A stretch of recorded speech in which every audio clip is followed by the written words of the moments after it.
हर हर महादेव, भारत माता की जय। फाइनली दोस्तों पहुंच चुका हूं एक और खूबसूरत झील पर, एक खूबसूरत लेक पर जो भारत की सबसे पवित्र झील मानी जाती है। और 18,000 फीट पर मैं इसे एक्सप्लोर करने पहुंच चुका हूं, जिसका नाम है गुरु लोंगमार लेक। नॉर्थ सिक्किम की सबसे खूबसूरत लेक है, जिसे एक्सप्लोर करने के लिए भारत से ही नहीं पूरी दुनिया से इसे घूमने के लिए आते हैं।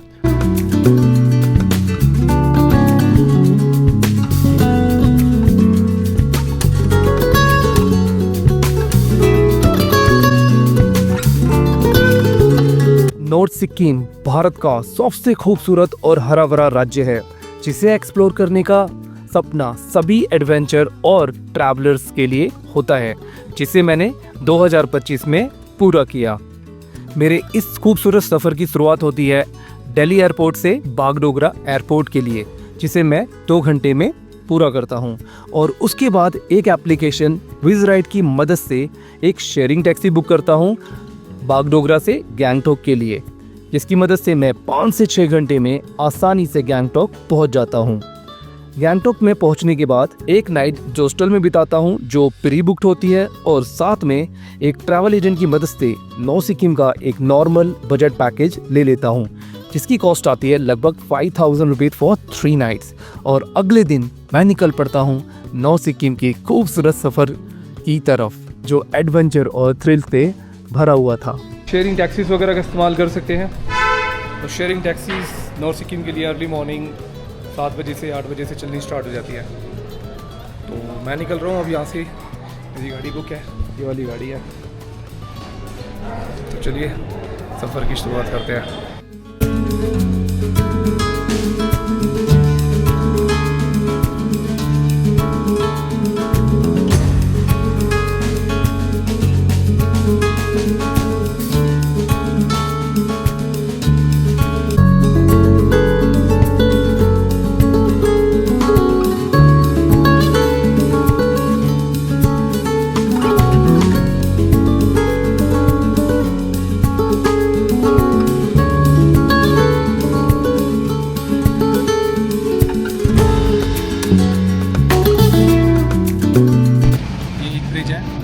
तो नॉर्थ सिक्किम बिल्कुल खत्म, ध्यान रखना।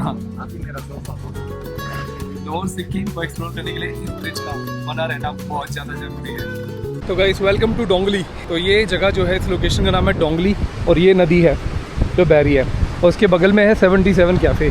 तो यहाँ से डोंगली से रास्ता स्टार्ट हो जाता है लाचेन तक का। यहाँ हम लंच करने के लिए रुके हैं, और ये बहुत खूबसूरत वैली के अंदर है।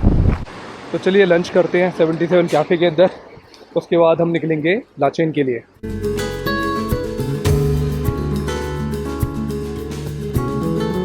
अभी डिस्टेंस है काफ़ी लंबा चौड़ा। गैंगटॉक से लाचेन का जो डिस्टेंस है वो टाइम के अकॉर्डिंग मैं काउंट कर सकता हूँ, किलोमीटर्स के हिसाब से नहीं, क्योंकि पुराना रास्ता जो था ना वो टूट गया था। अभी भी वही अपडेटेड है, तो 10 घंटे का कम से कम रास्ता है। तो ये खूबसूरत सा गांव जो डोंगली में है, वेलकम टू डोंगली लिख रहा है, चेक पोस्ट है। इतनी सारी जो गाड़ियाँ आपको दिखाई दे रही है ना, ये सब आ रही है और जा रही है। कोई लाचुंग से आ रही है, लाचेन से आ रही है, कोई गैंगटॉक वापस आ रही है।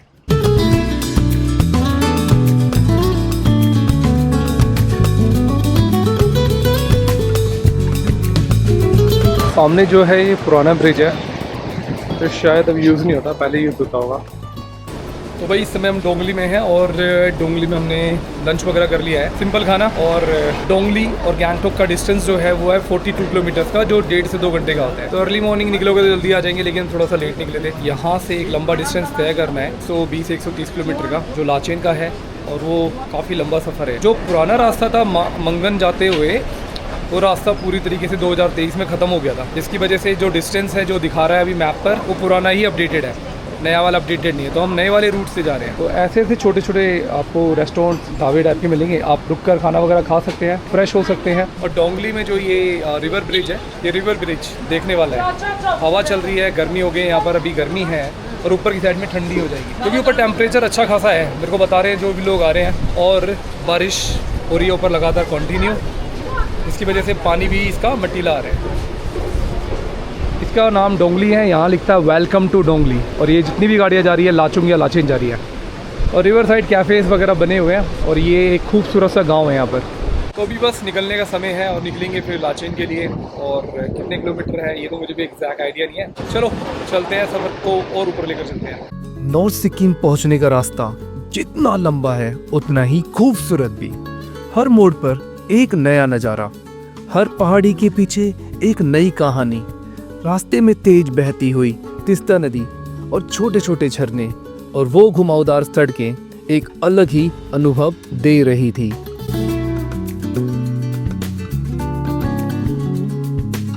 जैसे जैसे हम लाचेन की ओर बढ़ते हैं, ऊंचाई भी बढ़ती जाती है और साथ ही एक एहसास भी कि हम कुछ खास की ओर जा रहे हैं।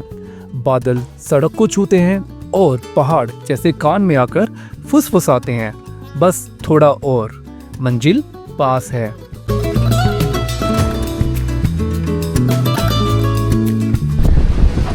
तो बदलते मौसम में कभी भी कुछ भी हो सकता है भाई। अब अचानक यहाँ पर फॉग आ गया। अभी हम धूप में थे और ये पूरा का पूरा रास्ता फॉग से ढक गया है। तो गैंगटॉक से चुंगथांग वैली जब आते हो तो आपको ये चुंगथांग वैली पूरा का पूरा दिखाई देगा। ये लोहे का ब्रिज है। ओके, इसे पार करने के बाद आप सीधा चुंगथांग वैली के अंदर एंट्री कर लेते हैं। तो दोस्तों ये है चुंगथांग वैली का वो लोकेशन जिस डैम के टूटने से पूरा का पूरा नॉर्थ सिक्किम बर्बाद हो गया था और इसके ऊपर सबसे ज़्यादा गाज गिरी थी।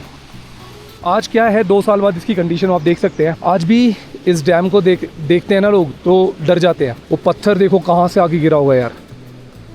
जब बारिश आई होगी वो पत्थर कहाँ से आके गिरा होगा। तो बहुत ही डेंजरस लोकेशन है यार ये। तो भाई मुझे अभी आंटी ने जो बात बताई है ना, मेरे रोंगटे खड़े हो गए क्योंकि आंटी यहाँ पर थी, उन्होंने बाढ़ को खुद देखा है किस टाइप से बाढ़ आई थी। ये जो पत्थर आपको दिखाई दे रहा है ना, ये बाढ़ में बहता हुआ आया है। अब सोचो जो पानी था कितना ऊपर होगा पानी, इतना बड़ा पत्थर। और ये जितनी भी ऊंची ऊंची चीज़ें दिखाई दे रही है, बाढ़ का जो पानी था वो वहाँ तक था। पूरे के पूरे डैम को डैमेज कर दिया था। डैम कहाँ चला गया किसी को नहीं पता। क्या पत्थर आए होंगे, क्या बारिश आई होगी, पूरा डैम बना हुआ था ये। तो दोबारा से डैम को बनाने की जो भी प्रोसीजर है गवर्नमेंट का वो कर रहे हैं। आसान नहीं होता, इतना नुकसान होने के बाद कोई भी चीज़ आसानी से नहीं बनती है। और थंगू वैली में मैं थोड़ा सा टाइम स्पेंड करना चाहता था और यार भगवान ना करे कभी दोबारा ऐसी चीज़ें आए। पूरा सिक्किम टूरिज़्म अफेक्ट हो गया था इससे। तो मैं तो जस्ट नींबू पानी पी रहा हूँ और अब निकलने की तैयारी है आगे। तो भाई लोगों, गैंगटॉक से लाचेन तक आने में सिर्फ 4 से 5 घंटे वाले लगते थे, भाई बता रहे हैं। ओके, इन्होंने ये बातें बताई कि रास्ते ऐसे थे ज़बरदस्त, पूरा ज़बरदस्त, इतना ज़बरदस्त रास्ता। लेकिन इस डैम के टूटने से जो बाढ़ आई थी सब कुछ ख़त्म हो गया। अभी इनको बनने में ना 10 से 15 साल लग जाएंगे। ये आसानी से बनने वाले नहीं है। 2 साल का टाइम तो इस डैम को बनने के लिए अभी ले रखा है ना। सारे इंजीनियर्स वगैरह वगैरह सब लगे हुए हैं इसको बनाने में। और इस रास्ते का बनना भी बहुत ज़रूरी है, इसका डेवलपमेंट होना बहुत ज़रूरी है सिक्किम का। सबसे खूबसूरत वैली है ये, जिसको एक्सप्लोर करने के लिए लाखों करोड़ों लोग साल में आते हैं। और सिक्किम कम्प्लीटली टूरिज्म पे बेस्ड है।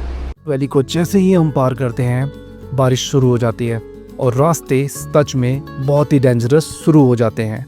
इन रास्तों पर ड्राइव करना अपने जीवन के साथ खेलने के बराबर है। लेकिन हमारा ड्राइवर सच में बहुत ही अच्छा था, जो हमें सेफ्टी के साथ आगे लेकर जा रहा था।